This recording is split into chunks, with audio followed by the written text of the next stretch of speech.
So looking at number 15, Rolls Theorem, we got to check continuity, differentiability. Y values are the same, but our only discontinuity is at -2, so we're good on those two. Again, not because the function's always continuous, but because it's continuous where we're concerned with. So over at -2, there's a problem, but that's in somebody else's neighborhood to worry about. F of -1, F of 3, that I'll need to plug in. Although, when I have it factored, it becomes, I think, easy what happens with -1 and 3. In fact, I'm going to use the factored form.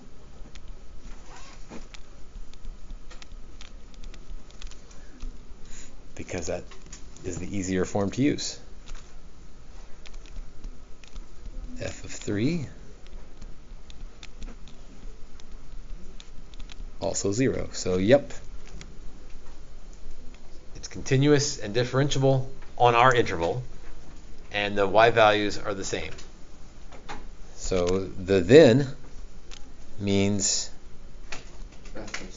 somewhere, that's the c, the derivative is equal to 0.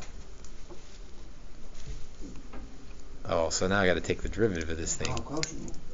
Quotient rule, so not too bad. So f prime is 2x minus 2. G prime is 1, that's nice. G f prime. So G f prime minus f g prime. Minus f G prime, that was nice for G prime to be 1, all over G squared. G squared. So I got a little bit of cleanup work in the top to fix. So let's see, 2x squared plus 4x minus 2x minus 4 minus x squared plus 2x plus 3 all over the denominator. If I'm really thinking ahead, I know I'm going to be setting this equal to 0. What makes a fraction 0, the top or the bottom? The top. So the bottom doesn't really matter for what we're doing. Let's see, x squared 4x minus 2x plus 2x would be 4x. The 2x is canceled. And then minus 4 and plus 3. Oh, that's unfortunate. Why am I saying that's unfortunate? Gonna have to do the quadratic formula.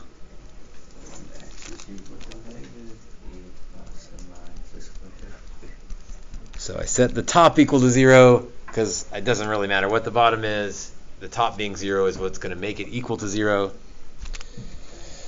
So yeah, x equals negative b plus or minus the square root of b squared minus 4ac all over 2a. It's a favorite day when I get to sing the song. You live a sad life. So that's 16 plus 4 would be 20. That's going to reduce a lot for me here.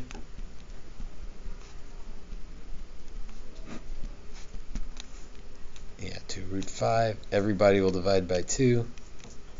Negative 2 plus or minus square root of 5. But I need to see if that is on -1 to 3. Well, the -2 minus won't be. Yep, that's what I was just thinking. -2 minus, definitely not.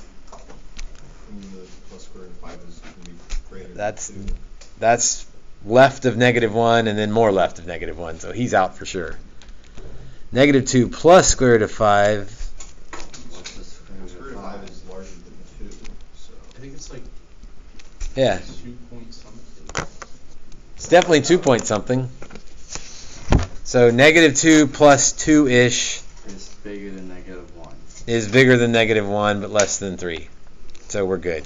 0-ish. 0-ish. And we don't need to be any more accurate than that. If we're close to 0, then we're good.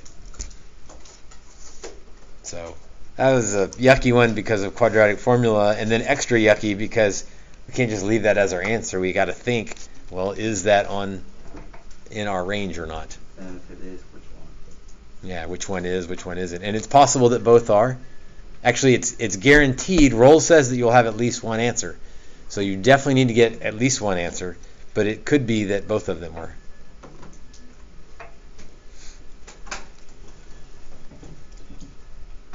Is it going to take a whole page? I don't think it's going to take the whole page.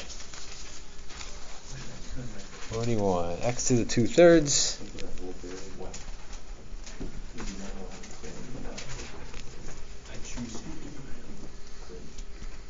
Between 0 and 1.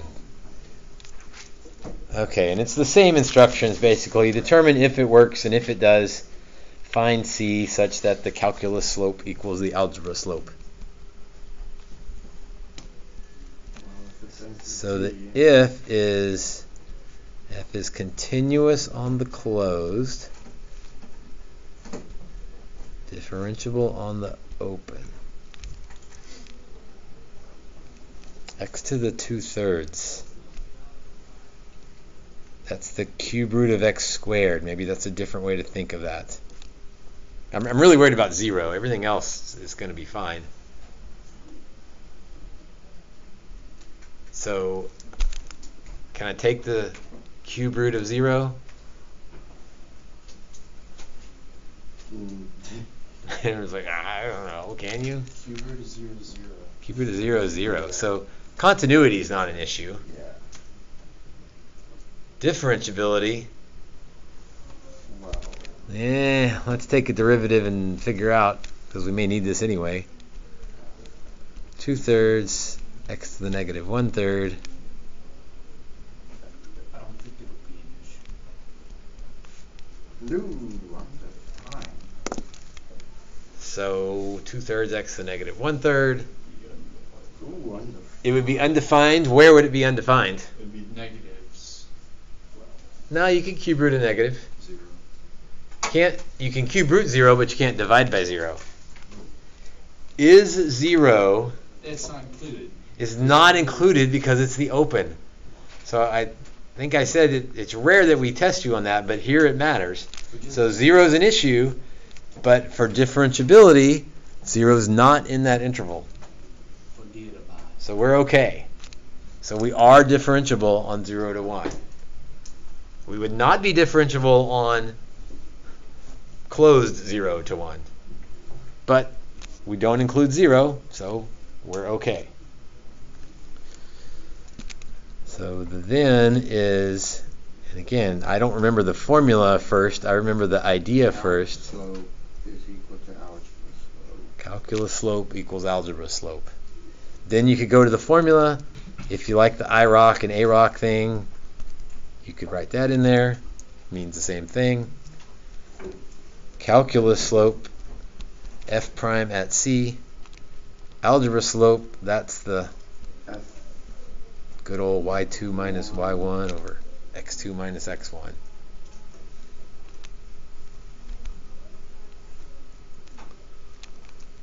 So f of 1 Is a 1. is the cube root of 1 squared, which is 1. So 1 minus 0 over 1 minus 0. This turns out to be pretty easy algebra here. F of 0 is 0. And then yes, 1 minus 0 over 1 minus 0 is 1. So the derivative of C has to be 1. And so the derivative at C, so 2 over 3 cube root. Some people leave the x in there. I guess technically you're supposed to put a c because that's what you're looking for. But if you left x, you'd still be fine. Oh, this is kind of yuck. Weird algebra. I'm going to multiply both sides by the cube root of c to get it out from under the denominator. And then how do I fix the cube root? cubing. By cubing.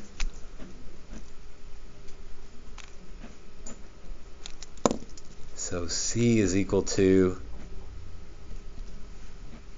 oh, let's don't even mess up the cube. Let's just write it as 2/3 cube.